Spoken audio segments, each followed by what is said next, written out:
Ukalar vodiydan mana mehmonlik kelishgan okalar. Men vodiylikka chiqarib yubordim.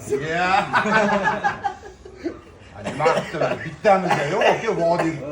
Har hafta, har 2-3 haftada choyxona qilinadi. Mana shu bugun Azam akamnikida ekan. Mazza qilmani kattalarni tomosha qilib o'tiribmiz. Bitta zo'r yoshidan chiqibdi, hamma ish qo'zg'ayapti. Endi pulini yetmaymiz, lekin katta pul qilishyapti mana shu kattalar. Akmaniki sizga ham yo'qda mana shu. Maşallah. Mana mashina Abrez bo'ladi. Zo'r chiqibdi hozir. 2-3 ta odam sal narx qilib turishibdi, hozir sal pishmayapti hozir. Azam aka nima qilamiz? Kimot savdo qilib yuboramiz ham. Aka? Pishadi. Lekin men bilan va shu zo'r ham chubatini bir marta bir video qilgan edim, ko'rgan bo'lsanglar, mana qaranglar mana.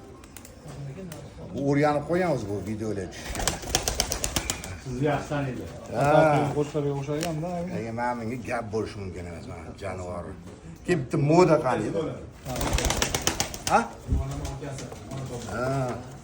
Men mana Abrez tiniq ekan mana jonivor.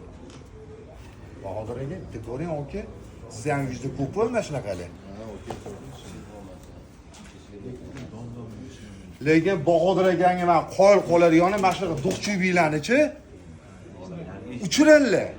Farqi yo'q pulini 5 ming, 10 mingmi farqi yo'q, uchiraveradilar. Bahodir aka Okey. turishni yaxshi ko'radilar. Qachon endi biz haydaymiz bir borib. Bu payt aka. Ya joningiz sog' bo'lsin, gap yo'q lekin. Hasan aka yoqdimi aka? Chiroyli ekan. Piskun. Xayrli qilsin, chiroyli Zo'r chiqibdi. Barakasi Maşallah. bo'lsin. Sog' bo'lib yuringlar. Mana okalar kelishgan. Haqiqatda Hammaga mana shu kattar yoqyapti lekin. 4 oylikmi shunaqa bo'pti-da, yanglishmasam 4 oylik. Mana.